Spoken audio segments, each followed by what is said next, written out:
Hello, everyone, and welcome back to another episode of Coaching with the Bible. This is episode 178, season 4, episode 18. Before we get into this week's topic, just a short moment as a prayer. Today is the first day of the new month, the first day of the celebration of the new month in the Jewish calendar. It leads into the month known as Adar, which is connected to the holiday, the very happy and joyous holiday of Purim, which is actually 6 weeks away. It's a longer concept that needs to be described and explained in terms of a leap year concept in the Jewish calendar. But just a short blessing and a short prayer for us here as we move into this next longer stage of this ongoing conflict and war, that everyone should return home safely, that our soldiers should be protected, that our country should be protected, that the hostage should be released and they should be healthy and safe, and that we should be able to move into a new phase as a people and as a country, into a phase of health, happiness, wealth, success, and of course, peace. Okay. On that note, this week's topic is a term that I made up. I'm not going to lie. I've been thinking about a certain topic. I had something in mind. I had been looking at something, an idea that was based in this week's reading, in this week's portion in the Bible, and I think it bears out, which is great when you can come up with some sort of a new concept, although I think the concept isn't new. I just don't think the language is there that's around it, and it's called Preemptive Benevolence. Yeah, I was looking for some real formal language. Preemptive Benevolence. That is my idea, and it comes up here in this week's portion in a very interesting, maybe in a weird way, but I think it comes up and it's worth sort of looking at, which is this. Preemptive benevolence is the concept, the idea that a person is demonstrating or acting in a manner of goodwill and kindness in advance to prevent some sort of potential harm or negative situation from arising, and to thereby also foster some sort of a positive environment. And what I mean by that is being out front with your altruism to some degree, to being out front with your kindness, and being out front with the manner in which you are benevolent and good towards other people. How does it come up? Why does it come up here this week particularly? There's a statement that comes up in the Talmud in a tractate known as Baba Kama, which is the first of a 3-part set. And they discuss there all kinds of legalities regarding damages. That's what that section of the Bible is about. The Talmud is about. It's dealing with damage, causing damage. What are the ramifications, situations when a person is culpable, liable, responsible, to be held accountable for damage that he or she causes, or that's caused to them? And then what's the let's say the payment or the punishment that comes up. So in that tractate, in there, the Talmud, there's a statement that appears on the 30th page of Baba Kama there, and it says this. It's a statement of Rabbi Yehuda, and Rabbi Yehuda says, a person who wants to be, the term in Hebrew that it's used, or in Aramaic, is a chasidah, a chasid, someone who is righteous. He should study and practice and implement the laws of damages. That's his statement. Someone by the name of Rava comes along and says, no, it should be the words of the fathers. That could be understood as the ethics of the fathers, or that could actually be understood as, just on one of the commentaries, the words of the fathers, the forefathers, really learning and studying the text around Abraham, Isaac, and Jacob, and so forth.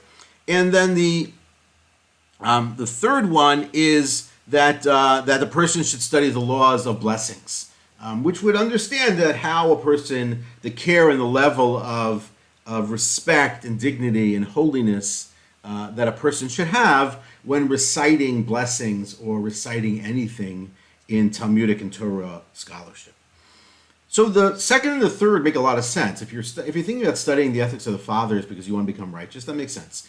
If you're thinking about your prayer or your study and how much you study and the way you study and what you're studying, that also makes sense with respect to a person becoming righteous. But what does studying damages have to do with someone becoming righteous? That's very legalese. And for some people, it's rather boring. Like it's just not something that they do or that they're interested in. And so how is it that a person can become righteous by simply studying the laws of damages? It's an obvious and simple but important question. And so I saw a really beautiful explanation, which I think leads right into what we're talking about, which is this. If one looks at this section of the Bible, you see a lot of, we talked about this before, the if-then scenario. If I do X, then the punishment is Y. So a person curses their parent, then the punishment is, death. If I damage your property, then the punishment is I have to pay X and Y and Z. If my property causes damage, then A, B, and C, right? It's a lot of if-then scenarios. And one could look at it and view it as it is responsive in nature. So in the sense that I'm in the situation, I did something, and now I have to know what the law is, or the court has to know what the law is for what it is that I did wrong. That's one way to really look at it. But I think there's another way to look at it, which is that I could be preemptive with respect to all these scenarios. And this is not my comment. This is a comment from a book that I've mentioned multiple times from the Rabbi of Slonim, the book known as the Netivot Shalom. As I said, it's a beautiful, beautiful Hasidic work that I have now been studying for almost 30 years. On and off over the course of 30 years. I have 7 or 8 volumes, and each week I go through portions and selections of it, things that I've learned before that I'm looking at again, things that are new, that I didn't look at before, which are interesting to me now.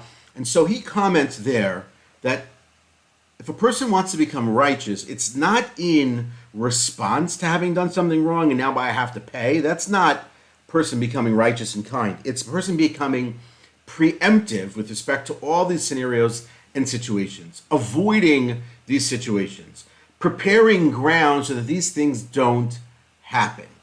Here's an example. Possibility exists that if you're, let's just real simple, you're walking down the street, you get to a street corner, you turn the corner, that you could bump into somebody and then injure them or break the thing that they're carrying or knock them over or spill their coffee on them. And whatever the legal ramifications of that are, they are, but that's in theory possible. A preemptive measure would be, that's possible. What can we do to avoid that and never have that happen? Let's put a reflector mirror up on the corner so that we could avoid banging into other people. We have that actually on our street. There's sort of a blind turn on our street, and years ago, one of the members of the block decided that we should have some sort of a reflective mirror at a very strategic spot, so the person coming down in one direction can see around the bend, basically, and in the other direction as well can see around the bend and thereby avoid any sort of collisions. As far as I'm aware, in the 9+ years that we're living here on the street, or the 9 years that we're living here on the street, that there have not been any accidents there. Now, congratulations. But it's a preemptive move. And so that's the idea here. So a person wants to become righteous, the rabbi says, then you have to become preemptive with respect to these situations, to prepare the ground, to get the situation set so that in advance of anything happening, it's prepared so that nothing actually happens, right? So you're avoiding the accident in advance of the accident. It's a very interesting concept, and what I call preemptive benevolence, or anticipatory charity, right? You're out there in front of the scenario that isn't yet happening, that hasn't yet happened, and you're creating the situation and the space and the opportunity so that it doesn't actually happen. This is like next level business. And what does this have to do with anything? How does this actually fit or connect to leadership? I actually think it fits in really, really nicely, which is the sense that in a workplace or in a home environment, there are a lot of contexts and a lot of situations and a lot of scenarios that come up. And some of those things come up all the time. And we never think to avoid them, preempt them, sort of redo them so that they actually don't actually happen. And you can then foster more positivity, better relationships, deeper connections, avoid misunderstandings, avoid conflicts. And I think there's a lot to that. So I called it preemptive benevolence because I like the sort of fanciness of the language. You can call it proactive kindness, which I think is very much in that space. The other one that I came up with, this one I had help with ChatGPT on, which is anticipatory generosity, which is helping and supporting or providing resources in anticipation of some sort of a future need or challenge. This is you being out front. This is you being out front.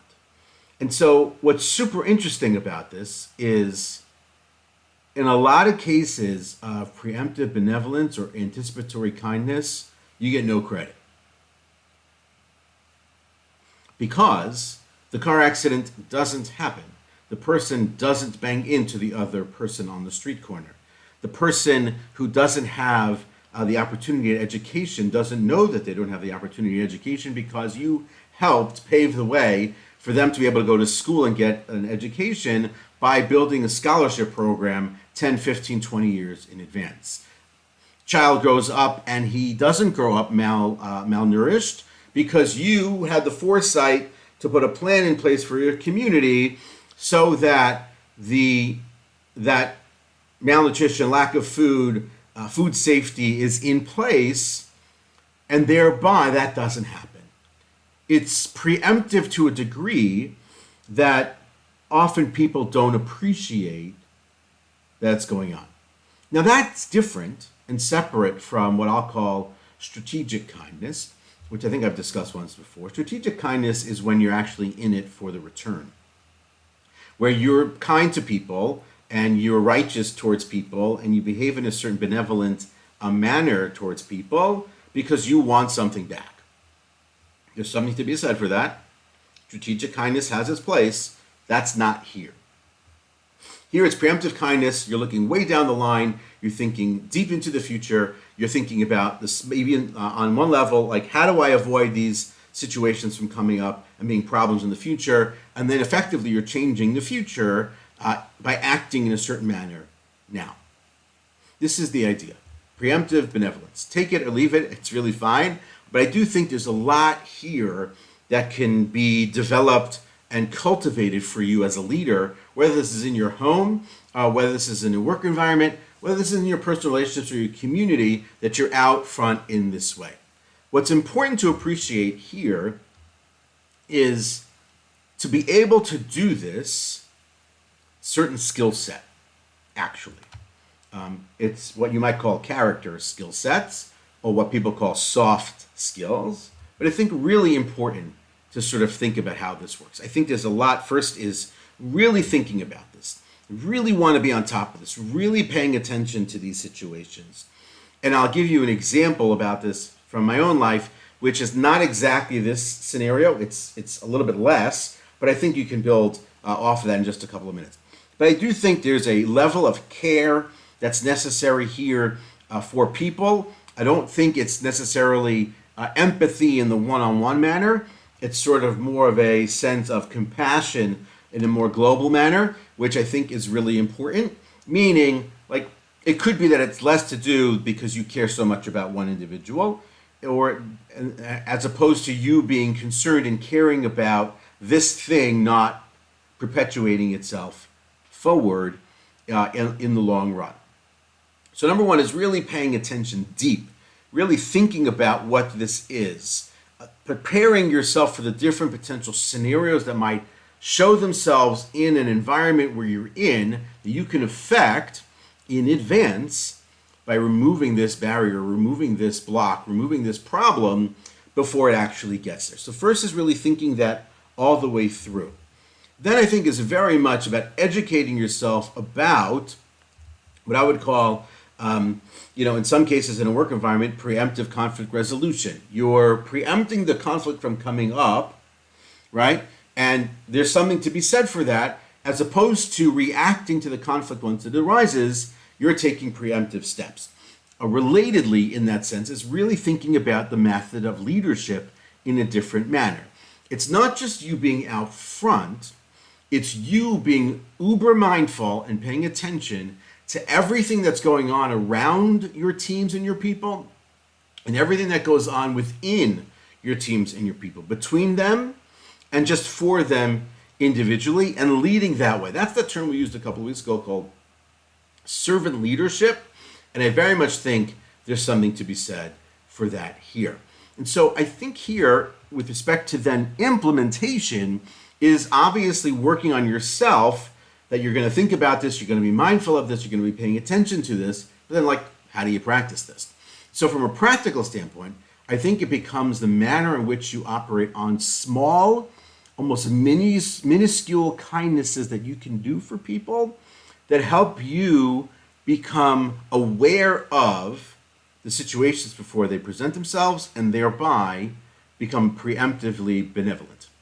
Let me give you an example. So I don't talk about this one a lot, but I think it's worth sharing here. I do this on every flight that I go on, every time I travel. I buy chocolate for the flight crew.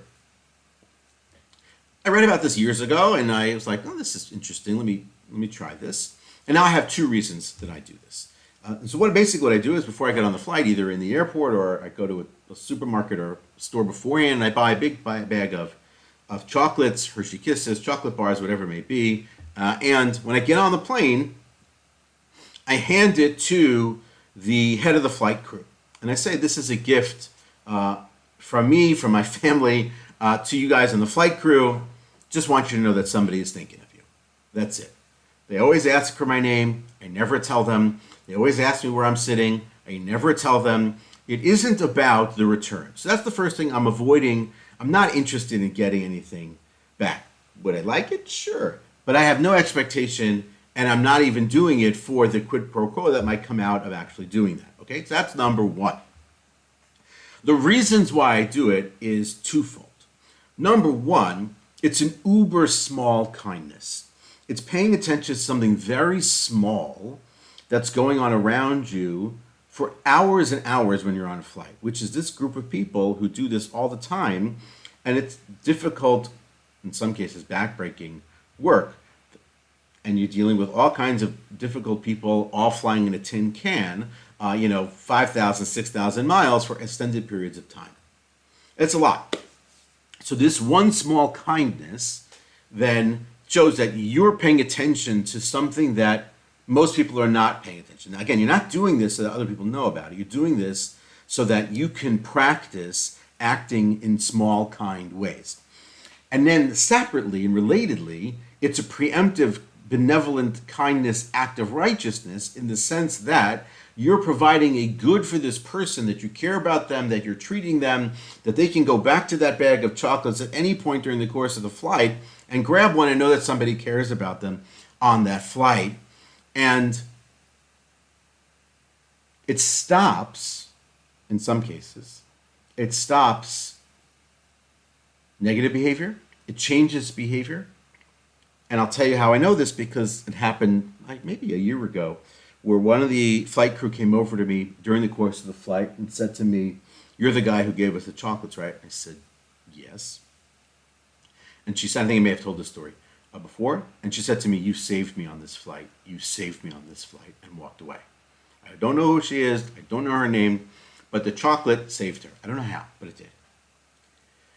The second reason why I do it, which is something I talked about once before, maybe which is where I brought it up, which is sort of a compound impact effect. And in this case, a compounded altruistic effect, which is the idea that by doing a kindness to this one group of people actually then has a compounding impact effect on everybody on the flight, which makes for a better flight for everybody, right? So that's a separate reason why I do it. But the first reason is also there, which is this small acts, thinking in the small with respect to the kindnesses, for kindnesses that people don't notice. Setting out a coffee cup in the morning for your spouse, which can be overlooked, understandably so, but is super appreciated. It's a very small kindness. Is it so hard for somebody to reach into the cabinet to get their coffee mug? No. But if you do that small kindness, it breeds a whole set of actions and activities and connection. But at the same time, it's you operating in the small for these small kindnesses. It's you with your team, without anyone asking, sending someone quietly a birthday gift even anonymously, so that they can be appreciated by the team. These are these small kindnesses that prepare people for being out front on their benevolence, their kindness, their righteousness. And this is how I think this goes. And I really think this is something that's very much doable. But what's super important to appreciate is that in most cases of this action, no one will ever know that you did it. And you have to be okay with it. That's one. Two, you have to be in the preparation of this, way out front. You're thinking out front. You're thinking deep. You're thinking long. As I said, I think to your advantage, we don't have to be the most empathetic people here, but we do have to have a level of compassion here. And so when you do these kinds of things, and you communicate this kind of value to your team and to your people, and you lead by example, and you model the behavior, then you're creating a culture of sustainable behavior, of altruism, of righteousness, of kindness, of goodness, of benevolence towards everybody else. And this can be practiced, it can be trained, it can be taught, it can be worked on. And what ends up happening, I believe, is that you build a culture of righteousness, kindness, and goodness such that teams don't want to leave, even if, God forbid, for whatever reason, things at work aren't going well. They'll stay because it's an amazing culture of kindness, righteousness, and goodness. And can you do that? Can you model that? Can you lead in such a manner? And I do think it's very much possible. And so when we think about this concept, as I said, I don't think I made up the concept, because I do believe the concept exists, and I do believe there are people out there in the world who lead this way, who operate this way in general, but maybe just the nomenclature and the language around it is maybe something that I'll get credit for applying here. I think, again, this is different than sort of strategic kindness that's in place with a lot of people. This is very different than people who are thinking about, sustainable impact in a certain way, who are thinking about a certain kind of impact, philanthropy in a certain way. Those are also super important and for everybody. But here it's inside a specific space. And so I think you can look at different leaders and how they are. And here's one example that I read about. A woman by the name of Ellen Johnson Sirleaf, who was the president of Liberia for an extended period of time. She's the first female elected head of state in Africa. And she led her country through all kinds of obviously very difficult situations, civil war, crazy Ebola virus. And her method of focus of leadership was that she was very much focused sort of in the short term, but very much in the long term.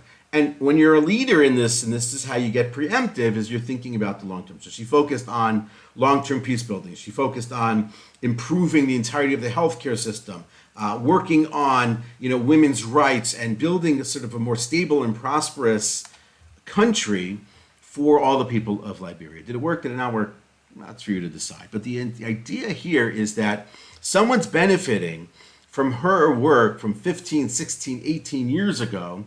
They have no idea that that's the case, because she preempted the problem, she preempted the issue, she preempted the danger, the difficulty, whatever it is, with an act of kindness and guidance and righteousness and leadership all those years before, which made it all the better for everybody else. So I think it's really important that we can appreciate how this works.